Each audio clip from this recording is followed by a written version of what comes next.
Well, what we are doing is embarking upon a course of action through sustained security engagement that shows that we are committed to helping Africans build the capacity that they say they want to have in order to provide for their own security. So this program of sustained security engagement is about that. It's about the programs that we bring to the continent, programs that the Africans tell us they are interested in having that are helpful to them in their professionalization of their militaries and their ability to protect their borders, their territorial surroundings, their waters. Importantly, as demonstrated through natural fire, also how they work with each other on a regional basis to address common challenges. And so what we try to do is listen to them, understand from them, from their perspective, so that the things that we do, they own, they know they own it, and we are part of the supporting cast that they have asked for in helping them accomplish these security objectives. A term I heard tossed around recently is soft power, which was explained to me as basically you're making a presence not so much as boots on the ground combat power, but with the logistical support, with the training support, with the exercise support like that. Right. Appropriate. Yes, soft power is a term that's out there. Also, smart power is out there. But I think the issue is, as opposed to providing only those things that are useful in a direct form that goes after challenges or threats, how do you support the efforts of others in assisting them in going after those same challenges and threats, but in ways that bring sustained contact, that bring sustained relationship building, that causes the regional working together to be enhanced, that causes the people to see that what's happening is in fact for their benefit.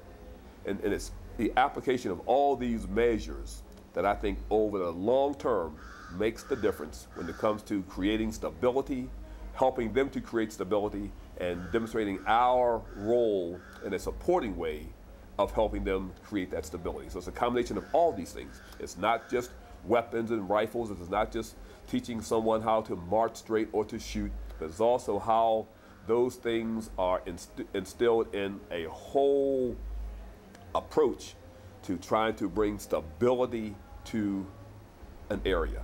And I talk about stability because it is about stability. So stability has many components. Security has many components. It's about food security. It's about health security. It's about the security of knowing that if you go to get your water, you're not going to be taken hostage or abducted. It's all these things. And so what do you need to have in place to kind of make this occur in a holistic way? The challenge is huge. Yeah, the challenge is huge. And I'd say there's probably, always things that you'd like to do that you can't do, that you don't have all the resources to do. So are they enough? No, we always want to do more. But the fact that we do what we do gives hope to people, gives hope to the process. And I think in many respects,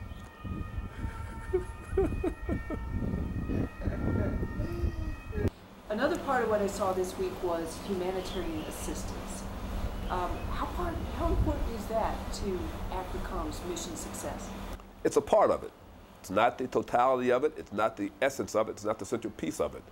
But when you can be in a place where you can show the people, and especially when you work side by side with their militaries, with their civilian leadership, with our embassy representatives who are in the country, it shows how America cares about them. And so these are aspects of what we do that are extremely important and very, very beneficial, because while we also show the people how we care about them, our service members who are involved receive valuable training, very valuable experience and exposure.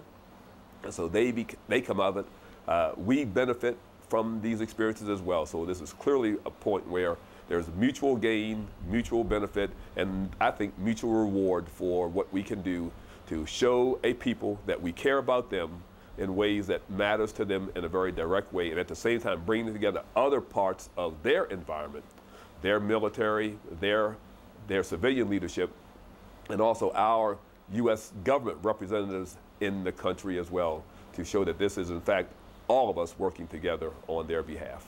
Africom is a military mission. How significant are the political, the economical, the social factors when it comes to doing what you need to do? Yeah, well, critical, because obviously we don't do things outside of the political dimension. So those things that we undertake are routed or are in policy baselines for our nation. So clearly very critical. When it comes to stability, we also know that those other factors, those economic factors of development, important in making that long-term stability that we all seek to be something that can be realized. So absolutely essential, critical. We're not the lead in that, but we understand the importance of it. So if we can be supportive of those efforts, we want to do that. If we can complement those efforts, we want to do that. But in order to know that, we have to be exposed to it, talk to folks who do it, understand from them, so that our activities build on, support, and reinforce what's being done by others in those developmental areas from health, economic development, educational development. All that's so important in this business of security and stability. Okay, so the folks that are going in to accomplish all of these various missions, are they familiar enough with the AOR to know, to step strong, to know that they're doing it correctly? Well, we always learn, and that's why we need to get better at it. I mean, we come in, we have an experience, we do our after-action reviews, we learn what we did that worked well, what didn't work as well as we wanted to work, and we do better the next time around. I think part of where we are now is increasing that exposure, increasing that experience, because we haven't spent enough time, overtime, getting to know the environment. We're doing that now. And I think where we are and this command's focus to be committed to listening, being committed to learning from our friends, so that as we continue our sustained engagement, each iteration will be better and better at it because of a better understanding. I'm sorry, you just chased the thought away. Your perception has gotten better. When we first talked a year and a half ago, there was still a little, a lot of countries thought you were coming in to take over. It's gotten better. Yeah, it has. It has gotten better, and I think there's been a single reason for it, but it's been a combination of activities that have kind of led to it.